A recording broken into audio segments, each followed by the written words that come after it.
కాళేశ్వరం ప్రాజెక్టుపై విచారణకు రావాలని మాజీ ముఖ్యమంత్రి కేసీఆర్కు నోటీసులు ఇవ్వడంపై బీఆర్ఎస్ నాయకులు ఆగ్రహం వ్యక్తం చేశారు. కేసీఆర్కు నోటీసులు ఇవ్వడమంటే తెలంగాణ ప్రజల మీద దాడిగా గంగుల కమలాకర్ అభివర్ణించారు.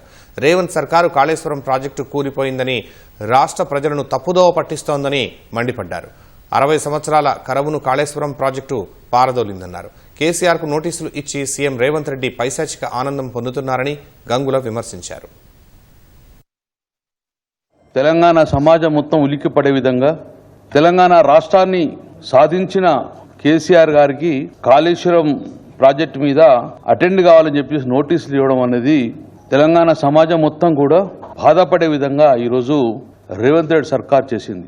ఈరోజు కేసీఆర్ గారు నోటీస్ ఇచ్చాడు కాదు, ఈ యొక్క రేవంత్ రెడ్డి ప్రభుత్వం తెచ్చుకున్న తెలంగాణ సమాజం మొత్తం మీద, తెలంగాణ ప్రజల మీద మొత్తాన్ని మీద దాడిగా భావిస్తూ మీరు ఇచ్చిన నోటీసు కేసీఆర్ అనుకుంటున్నారు కావచ్చు, మీరు ఇచ్చిన నోటీసు కాళేశ్వరం పంట మీద లక్షలాది మంది రైతులు పండించిన పంటకు సజీవంగా ఉండే కాళేశ్వరం ప్రాజెక్టుకు ఈరోజు ఆ రైతులందరికీ మీరు నోటీస్ ఇచ్చినట్టు.